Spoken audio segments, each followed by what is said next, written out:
नमस्कार। शतरंज study hub के सेगमेंट में आपका स्वागत है। मैं एनपी शतरंज व्याख्याता, शासकीय उच्चतर माध्यमिक विद्यालय भैंसमा, जिला कोरबा।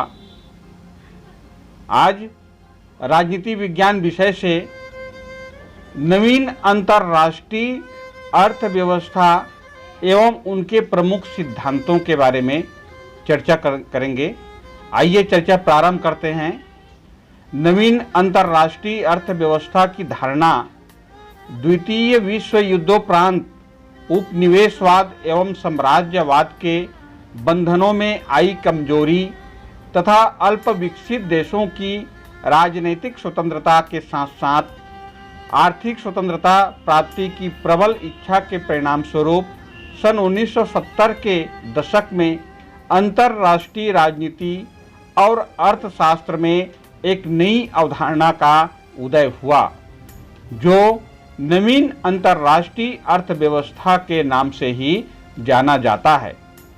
नवीन अंतर्राष्ट्रीय अर्थव्यवस्था की स्थापना का प्रमुख उद्देश्य वर्तमान भेदभावपूर्ण आर्थिक संबंधों का निर्धारण नए सिरे से करना है।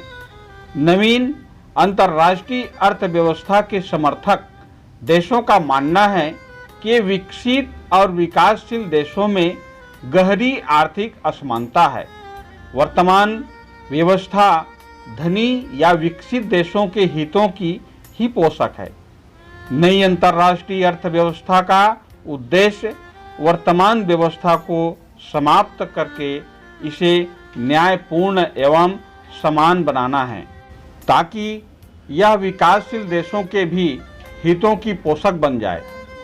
इसका प्रमुख ध्येय नव उपनिवेशवाद को समाप्त करके अंतर्राष्ट्रीय आर्थिक संस्थाओं को अधिक तर्कसंगत बनाना है, ताकि थोड़े से विकसित देशों द्वारा बड़ी संख्या वाले विकासशील देशों के आर्थिक शोषण को रोका जा सके। नवीन अंतर्राष्ट्रीय अर्थव्यवस्था के प्रमुख सिद्धांत वर्तमान पक्षपातपूर्ण अंतर्राष्ट्रीय अर्थव्यवस्था को समाप्त करके नई अंतर्राष्ट्रीय अर्थव्यवस्था की स्थापना का उद्देश्य विकसित तथा विकासशील देशों के मध्य विद्यमान आर्थिक असमानता को कम करना है, ताकि विकासशील देश भी आर्थिक विकास के रास्ते पर चल सके।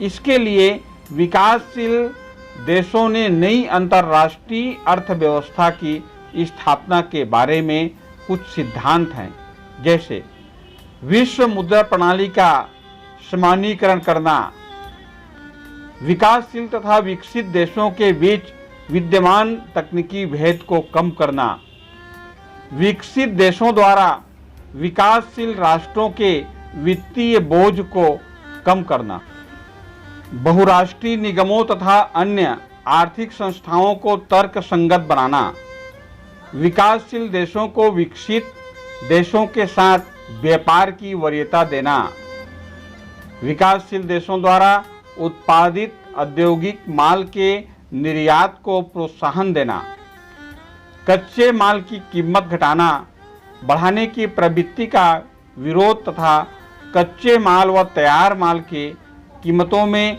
कम अंतर होना, कच्चे माल तथा समस्त आर्थिक क्रियाकलापों पर राष्ट्रीय संप्रभुता को स्वीकार करना। इस तरह उपरोक्त सभी सिद्धांत नई अंतर्राष्ट्रीय अर्थव्यवस्था की स्थापना के लिए आवश्यक है। ये एक तरह से विकासशील देशों द्वारा नई अंतर्राष्ट्रीय अर्थव्यवस्था की स्थापना करने हेतु सुझाई गई प्रमुख बातें हैं। इन्हीं पर नवीन अंतर्राष्ट्रीय अर्थव्यवस्था का ढांचा खड़ा किया जा सकता है।